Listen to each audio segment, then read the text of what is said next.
They didn't come. Not to the vows, not to the dinner, not to the dance. When my mother's text came through, "Sweetheart, it's your sister's big shoot, you'll understand," I read it twice, as if maybe the words would rearrange themselves into something less insulting. But they didn't. I stood in my wedding dress, the one I paid for with 2 years of overtime, phone in hand, my husband watching me from across the room. He didn't need to ask. He could read it on my face. I smiled, slowly, deliberately. That smile was not forgiveness. It was a promise. They always told me family comes first. What they meant was her comes first. I grew up in her shadow. She was the golden child before she could even walk.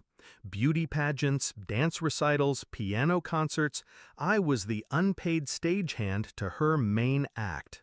Birthdays, holidays, even my graduation were rescheduled around her appearances. The first time I ever heard my father's voice crack with pride was when she landed a modeling campaign at 19. He didn't sound like that when I told them I'd gotten into grad school. By 25, I stopped trying to compete. I thought acceptance was maturity. It wasn't. It was surrender. The signs were there weeks before the wedding. Late replies, vague excuses about commitments. When I pressed, they got defensive. "You're being dramatic. We'll be there," my mother said.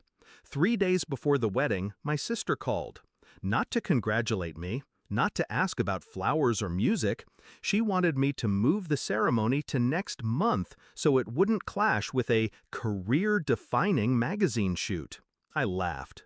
She hung up. When the day came and they didn't show, I didn't cry. I didn't even flinch. I had already started planning. See, I wasn't just marrying a man. I was marrying into his network, a circle of investors, publishers, and art curators. Connections my parents didn't even know I had. And in that network, my sister's so-called career was a fragile house of cards, propped up by 2 agencies and one very influential editor. One editor I happened to be having coffee with a week later. I started small.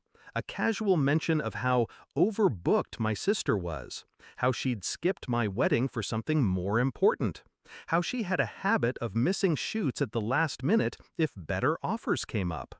I didn't sound bitter, just concerned. People believe concern. It sounds noble. From there, I slid the right photos to the right inboxes. Not the glossy magazine shots, the unedited, unflattering candids she'd once begged me to delete. And I knew exactly who to send them to, a rival model's PR manager. 2 weeks later, her agency restructured her contract, which is a polite way of saying they cut her bookings by half. My parents didn't notice right away. They were too busy trying to figure out why I stopped answering their calls. When my father finally cornered me at a family brunch, one I was too busy to attend but somehow found time for, I just sipped my coffee and let him talk. "She's going through a tough time," he said. "This isn't the moment to hold grudges." I smiled again. Tough time? That's life catching up. But the real move came months later.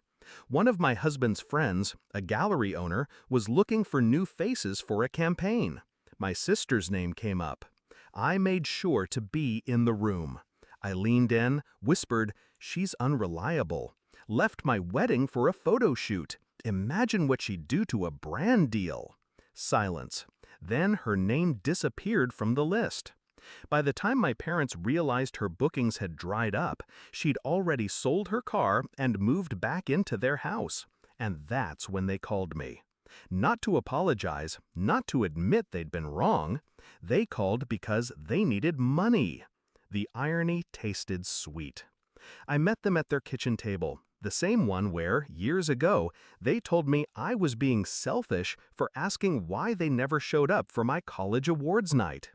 My mother's eyes were tired. My father's voice was quieter than I'd ever heard it. "She's your sister," he said. "We're family. We need to help her." I set my checkbook on the table, opened it, then closed it. "I did help her," I said. "I helped her see what it feels like to be second place." They stared at me like I'd grown horns. I stood, slid my chair back, and looked them in the eye. You skipped my wedding for her. You've skipped my life for her. You made your choice. Now I've made mine. I walked out without looking back. People think revenge feels like fire. It doesn't. It feels like ice. Calm, clean, absolute. And as I left that house, I realized something. They'd never expected me to win. Never imagined I could outplay them. That's why it worked. Because I smiled.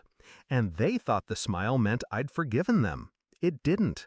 It meant the game had just begun.